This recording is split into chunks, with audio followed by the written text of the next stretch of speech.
بسم الله والحمد لله والصلاة والسلام على رسول الله. أسأل الله العظيم رب العرش العظيم بأسمائه الحسنى وصفاته العلى وبكل اسم هو له إن الله يغفر لنا ولكم ولوالدينا مغفرة كاملة وتامة. أسأل الله أن يجعل هذا المجلس موجب للرحمة والمغفرة والرضوان. نسأله أن يهب لنا ولكم من فضله ومن رحمته فإنه لا يملكها إلا هو. حديثي معكم في هذه الدقائق بحول الله وقوته وفضله ونعمته عن أمرين. الأمر الأول وصية آدم. الله أوصى آدم بأربع حينما أهبط للأرض. ذكر الإمام أحمد ذلك في الزهد والإمام البيهقي في الأسماء والصفات. الحديث قد يكون ضعيف لكن أصله صحيح. قال أوصى الله آدم بأربع: واحدة لي وواحدة لك وواحدة بيني وبينك وواحدة بينك وبين الناس. فأما الأولى التي لله واحدة لي فهي أن تعبد الله ولا تشرك به شيئا. بالنسبة للشرك أخطر عمل يقع الإنسان فيه، ومن هنا أيها الكرام الدواوين ثلاثة. قال ديوان لا يغفره الله الشرك، والشرك ثلاثة أنواع، وأخطر شيء يواجه المسلم الشرك الخفي، لأن قد الشرك الأكبر لا يقع فيه وكذلك الأصغر، لكن الشرك الخفي لا يكاد يسلم منه أحد. إما يكون فيه حظ لنفس أو من أجل الدنيا أو من أجل الناس، واحد من ثلاثة. يكون فيه حظ للنفس أو للناس أو من أجل الدنيا. والله يا جماعة اليوم كنا نتناقش، بعض الناس مثلا إذا دخل بيت يذبح على عتبة الباب، كانوا بعضهم يذبح على عتبة الباب أو فتح محل ويظن إن هذا الدم هذا يدفع عنه الجن. كانوا يسوونها أيام زمان، وكان في بعض الناس يمارسونها، والخير لا يأتي به إلا الله. ما هو قال لا خير إلا خيرك ولا طير إلا طيرك ولا يأتي بالحسنات إلا أنت ولا يدفع السيئات إلا أنت. أما بالنسبة للشرك يا جماعة، إحنا جايين في الطريق قلنا بالنسبة لأهل النار هم على درجتين: أهلها الذين هم أهلها اللي هم الكفار، هذا لا يموتون فيها، لا يموت ولا يحيا، اللي هم أهل النار خالدين مخلدين. أما بالنسبة للدرجة الثانية أصحاب الذنوب، من أصاب الذنوب هذا إذا دخل النار يموت إلى أن يصل إلى درجة الفحم. أصحاب الكبائر. ابن تيمية ألف كتاب اسمه عصاة الموحدين. بعض الناس يقول لا يا جماعة الناس بخير والناس وتجد ايش يقول أبشروا أملوا بالخير، هذه الأمة ثلثين الجنة، والناس حالتهم يرثى إلى الله على معاصي وعلى قلة دين، ويزيد يبشرهم أنهم يدخلونهم ثلثين الجنة. طبعا يا جماعة بالنسبة لعصاة الموحدين الناس انقسموا في المعاصي إلى درجتين، إلى 3 درجات، اللي هم الخوارج. أي واحد يعصى يدخل النار، وهذا خطأ. الدرجة الثانية المرجئة، لا يضر مع الإيمان ذنب، وهذه برضه مشكلة. هذا اللي يقول الله كريم الله غفور رحيم، يسمونهم المرجئة، وعلى شر العمل والله كريم. هذا الدرجة الثالثة تجده ما يصلي حتى، قال يا رجال ليش تقنطون الناس؟ الله كريم، الله كريم بس شديد العقاب. اعلموا أن الله غفور رحيم وأن الله شديد العقاب. ليش تأخذ واحدة وتترك الثانية؟ فشوفوا، عصاة الموحدين أهل السنة وسط بين الخوارج وبين المرجئة. الخوارج لهم 5 شروط، ومنها إنهم يدخلون إن الإنسان اللي يقع في ذنب يدخل النار. وفي ناس مرجئة فهم سبحان الله والكرام تركوا نصوص الوعيد. هم إيش المشكلة عندهم؟ يؤمنون ببعض الكتاب ويكفرون ببعض. هذه مشكلتهم، يأخذون الشيء اللي يناسبهم ويتركون الشيء اللي ما يناسبهم. وأهل السنة جمعوا بين الأمرين. بالنسبة للعاصي من عصاة الموحدين تحت المشيئة، إن شاء غفر الله له، إن شاء عذبه، لأن عندك 10 مراحل حتى يغفر الله ذنبك: الاستغفار والتوبة والمصائب والمشاكل اللي تجيك وعذاب القبر وأهوال القيامة. إذا وصلت إلى الصراط والمكفرات 10 ذي ما نفعت معك تدخل النار، ولو كنت موحد، ولو كان يقول لا إله إلا الله. فهذا العصاة زي أصحاب الربا، كبائر الذنوب، يدخلون هم في الحديث هنا يقول أهل النار لأهلها هذولا إيش؟ لا يموتون ولا يحيون. لكن عصاة الموحدين يصلون إلى درجة الفحم، يتفحم في النار ويموت، ويقعد فيها ما شاء الله أن يشاء. نعوذ بالله، والله دخولها لحظة كذا كارثة بما تعني الكلمة. فكيف يصل إلى درجة الفحم؟ فإذا أراد الله يخرجهم يلقون في نهر الجنة، في أنهار الجنة، وينبتون، أو يقول لك يرش عليهم من أنهار الجنة فينبتون فيها مثل ما تنبت الحبة في حمأ السيل. يعني الفحم هذا درجة الفحم، نسأل الله العظيم العافية، نسأل الله العظيم العافية. هذه الأولى. الثانية قالوا والثانية واحدة لك، أي عمل تعمله تجزى به، أي خير تفعله الله بيجازيك عليه. ولهذا يبعث الإنسان يوم القيامة على ثوب عمله. وش هو ثوب عمله؟ إن كان عاصي يبعث على المعصية، وإن كان على طاعة لبيك اللهم لبيك يبعث ملبي طايع، وهذا يبعث كذا. ولهذا قال إيش؟ وواحدة لك ما عملت به أجزيك به وبكيفك.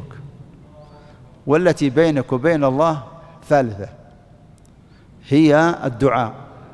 الدعاء مهم، سلاح ينبغي الإنسان يحرص عليه. أذكار الصباح، أذكار المساء. تروا يا جماعة حتى الدعاء 2 3 10 دقائق ما فيه، حتى إذا ضاقت عليه ما يدعو تجدك. هذه الدرجة الثالثة. احنا بنتجاوز عشان ندخل في الرابعة. الدرجة الرابعة بينك وبين الناس.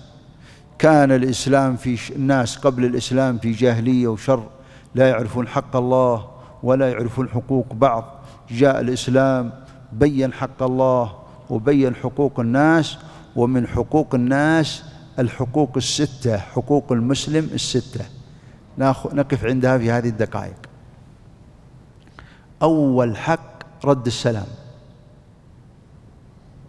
رد السلام واجب، والسلام هذا من أعظم الكرامات اللي أكرم الله بها البشر. إلقاءه سنة، لما تمر على واحد مستحب أنك تقول له السلام عليكم. أي الإسلام خير يا رسول الله؟ قال تطعم الطعام وتلقي السلام على من عرفت ومن لم تعرف. شوف أي الإسلام خير. والإسلام ورد في القرآن قال فإذا دخلتم بيوتا فسلموا على أنفسكم تحية من عند الله طيبة مباركة. تحية مباركة وطيبة. إذا دخلت بيتك ما تدخل وانت تغني ولا تنشد، ولا أول ما تدخل تسمي وإذا دخلت على أهلك قلت السلام عليكم يجعل الله فيه بركة. التسمية والسلام، السلام عليكم. إذا ما وجدت أحد في البيت تقول السلام علينا وعلى عباد الله الصالحين. النبي صلى الله عليه وسلم دخل على ناس وفيهم النائم وفيهم اليقظان، قال فسلم سلاما لم يوقظ نائما ولم وأسمع اليقظان. وبعض الناس يا أخوان، شوفوا بعض الناس يصلي مثلا المغرب في آخر المسجد، والمسجد مكتظ بالناس، اللي يسبح واللي يستغفر واللي يبغى يتسنن، وهو يجهر بصوته يجمع يسمع الناس كلهم. هذا غلط. انت اذا واحد بجوارك ولا قريب منك تسمعه، ترفع صوتك بقدر الحاجة. قال سلم سلاما لم يوقظ نائما ولم واسمع اليقظان. اللي يقرأ حتى انت تدخل تسلم.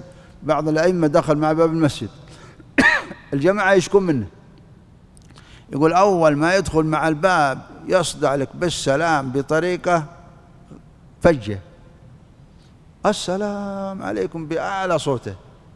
طيب في ناس يقرون، في ناس يدعون، في ناس يسبحون. أنت لما توصل عند الصف تقول السلام، ترفع صوتك بقدر ليش؟ بقدر الحاجة. سلام عليكم. والسلام سبحان الله يا إخوان، آدم عليه السلام لما خلقه الله قال اذهب إلى أولئك النفر من الملائكة وألق عليهم السلام. جاء آدم عليهم وقال السلام عليكم، وانظر ماذا يردون لك. فلما سلم عليهم قال وعليك السلام ورحمة الله وبركاته. فقال هذه تحيتك تحية ذريتك، السلام. ما هو هلا صباح الخير، هذه جيبها بعد السلام. سبحان الله أيها الكرام، حتى ورد في الحديث إنك لو تمر على واحد في الشارع وسألك سؤال قبل ما يسلم يقول لا ترد عليه. الحديث كذا بالنص هذا. إذا جاك وقال لو سمحت فين المحل الفلاني، يقول لا تجاوبه. إذا بدأ بالسلام ثم الكلام رد عليه، لا بد يتأدب. ترى الناس يجهلون الكلام هذا. يجيك لو سمحت فين كذا، ما بدل ما يقول أول شيء السلام عليكم ورحمة الله، لو سمحت هو أول شيء يبدأ بالسلام ثم الكلام، يبدأ بالسلام ثم الكلام. وفضل السلام فضل عظيم. أول ما دخل النبي صلى الله عليه وسلم المدينة بينهم حروب وبينهم محن شحناء، يعني كان بينهم معركة قريبة. أول ما دخل المدينة قال يا أيها الناس أفشوا السلام وأطعموا الطعام وصلوا الأرحام وصلوا بالليل والناس نيام. هذا أول شيء بينهم المشاكل هذه، قال لهم الكلام هذا. قال صلوا الأرحام، أطعموا الطعام، أفشوا السلام، صلوا بالليل والناس نيام. هنيئا لمن وفق لهذه الخصال الأربع. اي والله يجي معها الخير كله، والله معها الخير كله. وشوفوا هو قال لهم الكلام هذا. ولهذا قال لا تدخلوا الجنة حتى تؤمنوا ولا تؤمنوا حتى تحابوا. ألا أدلكم على شيء إذا فعلتموه تحاببتم؟ قالوا نعم. قال أفشوا السلام. إذا شفت الواحد معرض كذا وكذا قول السلام عليكم، ترى يروح الشر اللي في راسه اللي في صدره، يروح منه الشر ويرجع عليك يصلح إذا يسلم عليك. هذا علاجها. أي واحد تشوفه معرض القى عليه السلام، تقول له حتى اللي شفته كذا وهو يحاول إنه يشوف إنه ما شافك، السلام عليكم يا فلان، ويروح الشر منه. لو في صدره شيء يروح بالسلام. مهم جدا. واللي وفق له قال خيرهم الذي يبدأ بالسلام. يبقى في واحد في الشام إنها سبحان الله أيها الكرام يقول لا يمكن أحد يسبق بالسلام. ينزل رأسه كذا وأول ما يشوفك يقدح عليك بالسلام بعد باقي من بعيد من حرصه على السلام. وقال ألق السلام على من عرفت ومن لم تعرف. ومن علامات الساعة إن الإنسان ما يسلم إلا على اللي يعرف. يقول والله يا رجال أنا مر بفلان، هذا الرجال سلم عليه والله ما أدري هو عرفني ولا لا. شفت كيف؟ يقول ألقى عليه السلام ما أدري عرفني ولا لا. الناس بدأوا يتناكرون يعني سبحان الله. والسلام فيه أحكام كثيرة جدا. أولا إذا جيت واحد يصلي تسلم عليه. نعم، دخل في حديث ابن عمر وصهيب على الرسول وهو يصلي فألقوا عليه السلام فرد عليهم بالإشارة، ترد عليه بالإشارة. طيب وإذا واحد في السيارة تشير له مع السلام، تقرن السلام بالإشارة. أما كذا بالإشارات كذا ما في سلام. هذا يخرجك من عذر، يعني عذر لك. لكن أنت إذا رفعت يدك كذا لا بتقرنها بالسلام علشان تحصل على إيش؟ على الأجر. كان في واحد من المشايخ في استراحة معروفة في أحد الأماكن، هو جالس في المجلس هنا وكل ما دخل واحد السلام عليكم وعليكم السلام والباقي. والمهم المجلس هذا مشغل الناس، كل ما دخل واحد والباقي والباقي والباقي والباقي. هذا غلط، الرسول ما فعله. كان الرسول صلى الله عليه وسلم لما دخل الأول قال 10 ما قالوا الباقي. دخل الآخر قال 20، ثالث قال 30. سألوا قال هذا سلم له 10 حسنات. وما جلسوا الرسول صلى الله عليه وسلم في المجالس الأخرى والباقي والباقي صار طالع نازل الباقي. هذا ما يصلح الكلام، هذا فيه تحريج وفيه إحراج. يعني اترك الواحد على ما يريد، هو يبغى هو السلام إذا سلم. بعدين إذا سلم المسلم الأفضل أنك تجي أحسن منه. السلام تقول السلام عليكم ورحمة الله وبركاته، هذا المشروع للمسلم. بالنسبة للي يرد ورد مغفرته، ورد انك تقول مغفرته. يعني لما مثلا السلام عليكم ورحمة الله وبركاته تقول عليكم السلام ورحمة الله وبركاته ومغفرته، عشان تجيش فحيوا بأحسن ايش منها. اما تحيي احسن منها او تردها السلام عليكم وعليكم. بالنسبة للإلقاء السلام على الكفار لا يجوز ابتداءهم بالسلام، ولا يجوز تقول السلام عليكم إلا إذا ألقى هو السلام عليك. إذا قال السلام عليكم ولا عليكم، لكن أنت ممكن تشير له بالتحية صباح الخير، تعطي من هذا الكلام كلامهم اللي هم تحيتهم يعني من باب المقابلة. أما النبي صلى الله عليه وسلم نهى عن ابتداء الكافر بالسلام، عن ابتداء بالسلام، ولا تسلم عليه بالسلام هذا إلا إذا هو سلم عليك. لأن بعضهم ترى هو عايش بيننا ويعرف، هو يقول يجي السلام عليكم تقول عليكم السلام، من باب إيش؟ الرد، من باب الرد. وإذا هو كذا ما تلك عليه السلام، إنما تقول له إذا شفت بينك وبينه معرفة وكذا تشير له كذا بالتحية. ترى التحية هذه الإشارة هذه تغنيك عن الإيش؟ عن هذا الكلام كله، يعني من باب إيش؟ عدم الذا. وإذا هو سلم عليك لا بترد عليه، يعني ما هو يسلم عليك وتجي تقول هذا كافر لا ترد عليه احترام، حتى أنه ما تكرهه في الدين تشوش عليه. لابد أن يكون إنسان لبق وتعامله مع الناس حتى لو كان كافر، تعامله بحيث ترغبه بالإسلام. لو بعضهم قدوا بيسلم مع كذا تعطي تطنشه أعميته. أيوة سبحان الله. والسلام على اللي يقرأ قرآن وهو في المسجد، إذا جاز في الصلاة جاز على الإنسان اللي يقرأ، وإذا على الإنسان اللي يدعو. أيام زمان كانوا يقضون حاجاتهم، يقضي الإنسان حاجته في الخلاء، ما في دورات مياه. كانوا في الطرقات وفي الأماكن كذا العامة تجده في الطريق والمزرعة كذا. فإذا جيت واحد يقضي حاجته تسلم عليه؟ لا، ما تسلم عليه، وإذا سلم ما ترد عليه.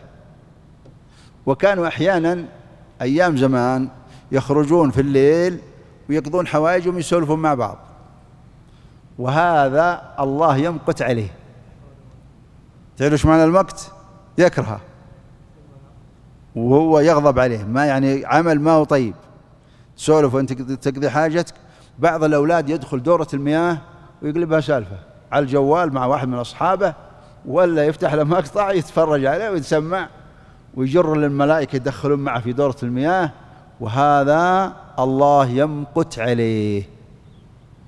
السلام على المغاسل جائز، في المغاسل خارج ذا جائز، أما دورة المياه لا. النبي صلى الله عليه وسلم دخلت عليه أم هاني وهو يغتسل في فتح مكة، كانت فاطمة رضي الله عنها كانت تحوطه بالكذا وهو يغتسل، فقالت السلام عليكم، قال من هذه؟ قالت هذه أم هاني. طبعا ما في دورة مياه زي الآن، المروش معروف المكان كذا بعيد ما في دورة مياه ولا، فكان يغتسل قال مرحبا بأم هاني، رد عليها لأن ما هو مكان قضى حاجة. فهذه الأحكام أيها الكرام حول السلام، وهذه مجملها رد السلام. بالنسبة للثانية عيادة المريض، عيادة المريض مهمة جدا، وإذا زرت مريض من زاره في الصباح يستغفر له 70,000 ملك، واللي يزوره في المساء يستغفر له 70,000 ملك حتى يصبح. واللي يزور المريض وهو ماشي يخوض بالرحمة في برجليه، وإذا جلس عند المريض تغمرها الرحمة، هذا الزائر. خلي المريض. والزائر في خرفة الجنة، الخرفة هي الثمار في جنى الجنة، في جنى الجنة الزائر المريض. وإذا زار الإنسان المريض وشافه متضايق ما يطول الجلوس عنده. بعض الناس يقلبها سالفة ويضايق المريض وما يقدرون يقولوا له لو سمحت. وسبحان الله أيها الكرام، اللي يزور المريض إذا شافه خايف يحاول أنه يشجعه ويرفع من معنويته، يقول أنت من أهل الخير والناس يحبونك ويشهدون لك، يشوف الصفات اللي عنده. بعض الأخوة زار مريض وحالته بالبلاء، والله حالته بالبلاء، يده مقطوعة ورجله مقطوعة والمهم حالته شينة. قال سرتنا الشوفة يا أبو فلان، قال والله أنك ما صدقت، قال هذه وجهه. فبعض الناس سبحان الله أيها الكرام اللي يزور المريض لابد أنه يعرف الشيء يقول وأسلوبه. والله إني أذكر المريض والزائر قد مات، زار مريض في الرياض في مستشفى القوات المسلحة وعنده حادث شنيع، وهو خلاص فاق وكذا، قال والله يا أبو فلان الحمد لله على سلامتك، والله فلان جاء حادث مثل حادثك ومات، وفلان وجاب له المهم أنه وصل للرابع وجاء حادث ومات. قال المريض وأنا بموت قطع معك. وهذا الكلام ما يصلح في زيارة المريض، لابد أن الإنسان يعني يعرف إيش يقول ويحاول يرفع من نفسيه. والله أحد المشايخ يقول زرت مريض بعد صلاة الجمعة، صليت الجمعة وأنا كنت مسافر وطرقت عليهم الباب، قلت وقت فلان مناسب أنا أبي أزوره، قالوا إيه نعم وقتها مناسب تعال. قال فتحوا لي الباب، أول ما شافني فرح لأنه رجل صالح هذا، قال فرح أول ما شافني ويعرفني، قال أبغاك تدعي لي وتقرأ علي. قال حدثته دعيت له قريت عليه. قال والله أول ما انتهيت بعد نص ساعة قال جزاك الله خير، والله إن الله نفس عني بهذه الزيارة وكنت متضايق. شفتوا كيف زيارة المريض؟ وإذا مرض فزره. الثانية إذا عطس فحمد الله فشمته. العطاس كان في الجاهلية كانوا يتشائمون منه والتثاؤب في الجاهلية قبل الإسلام، وكان إذا عطس العاطس عندهم يدعون عليه، يدعون عليه بإيش؟ إن الله يسلط عليه السعال، مرض هو مرض في الكبد، هو يدعون عليه نسيت المرض هذا اللي يدعون له. وكانوا إذا عطس العاطس عندهم قالوا بك ولا ابناء، بك ولا ابناء، بدل ما يشوف الآن كيف الإسلام كيف هذبها، كيف يعني سوى يعني هذب العاطس، كيف اللي عطس تقول له؟ تقول له إذا عطس فحمد الله فشمت، تقول يرحمك الله. هو يرد يهديكم الله ويصلح بالكم، وورد يغفر الله لنا ولكم ويصلح الله لهم. هذا يدعو له بالرحمة وهذا يدعو له بالهداية والمغفرة. شفت كيف الإسلام؟ وكانوا يتشائمون. يقول واحد من المشايخ زرته بعد ما خرجنا من كورونا وذهبت في مسجد ما أدري فين ذكر المسجد هذا، قال أول ما دخلت قال وهم متباعدين، قالوا سبحان الله ما جتني العطسة إلا لما قربت من الصف، قال عطست، قالوا هم جلسوا متوجسين مني من العطسة هذه، أكيد معه بلاء. سبحان الله. ولعلمكم العطاس هذا ليس كل العطاس ينقل الأمراض، وليس كل من عطس إلا مريض ولا خلاص. هو لما عطس العاطس عند الرسول فوق 3 مرات قال شفاك الله، فوق 3 زود، لكن عطسة واحدة هي أبخرة محبوسة في الدماغ، وأنت إذا عطست تحمد الله إن الله زال عندك هذا، وتحاول إنك ما تسترسل في العطسة. تجي بعض الناس ما شاء الله صوته مزعج ويزعج كل من في من حوله. بالنسبة للتثاؤب لابد تحط يدك على إيش؟ إذا تثاءبت، تشوف الفرق بين العطاس والتثاؤب. إذا عطست إذا تثاءبت تحط ثوبك على فمك أو يدك، لأن الشيطان يدخل، والثانية فيها قبح في المنظر. شوف كيف الإسلام يؤدب حتى في الأكل يا جماعة. الإسلام يقول لك لابد تسمي في الأكل، وكان في مجموعة هم مع الرسول سموا إلا واحد ما سمى، قال لو أنه سمى لوسعكم، يعني اللي على الصحبة كلهم لابد يسمون كلهم، ما واحد يسمي والباقي الثاني ما يسمون. إذا ما سمى الشياطين تأكل مع هذا اللي ما يسمي. وإذا أكلت اللقمة إذا طاحت في الأرض، اللقمة إذا طاحت في الأرض على السفرة، ترى بعض الناس لما يأكل تجد عندها كذا كوم من الرز على السفرة، هذا يأكل الشيطان حتى لو سميت. ولهذا أنت إذا أكلت وطاحت اللقمة على السفرة كلها، ما تتركها للشيطان، ترى إذا ما سميت ترى الشيطان معك. فلا بد إن الأكل اللي يسقط على السفرة تأكله، والأكل اللي تأكله لابد تسمي معه، هذه أداب. والعاطس إذا عطس يحاول إنه ما يسترسل في العطسة ويحمد الله مع العطس، بس ما يكظمها لأنه يتضرر، ما يكظمها مرة لأنه يتضرر، وما يحاول إنه يعطس بأعلى صوته. وإذا عطس حمد الله. هذا مجمل الأحكام حول العطاس. باقي أيها الكرام إجابة الدعوة، إجابة دعوة الله. الدعوة فيها 3: العقيقة، الوليمة للمناسبة، الثالثة الزواج. أوجب واحدة الزواج، ويجب عليك الحضور ب3 شروط: أن يكون الداعي مسلم، والثانية أن يخصك بالدعوة، يجي عندك ويقول لك يا فلان عندنا زواج ونبيك تحضر، لا بد تحضر. وإذا خصك، أما الدعوة كذا يرسلها في كذا الجروب عندنا مناسبة عامة كذا وعندنا نباكم تحضرون، هذه دعوة عامة. لكن إذا خصك وجب عليك. الثالثة ما يكون عنده منكر، ما يكون فيه منكر. الرسول لما زار فاطمة وعندها كرام على الباب، كرام فيه تصاوير، رجع قالوا يا رسول الله نزيله. الله أكبر، صورة واحدة والبيوت مليانة صور تناش، وإذا في البيوت صور ما تدخلها الملائكة، وأسأل الله يرحمنا. باقي أيها الكرام الجنازة، قالوا وإذا مات فاتبعه. الجنازة سواء الصلاة عليها سواء اتباعها، إذا صليت عليها قراط، إذا اتبعتها القراط الثاني قراطين. والصلاة على الجنازة هي شفاعة، تدعو أن الله يغفر لهذا الميت، ولهذا من حقوق المسلم أنك تصلي عليه.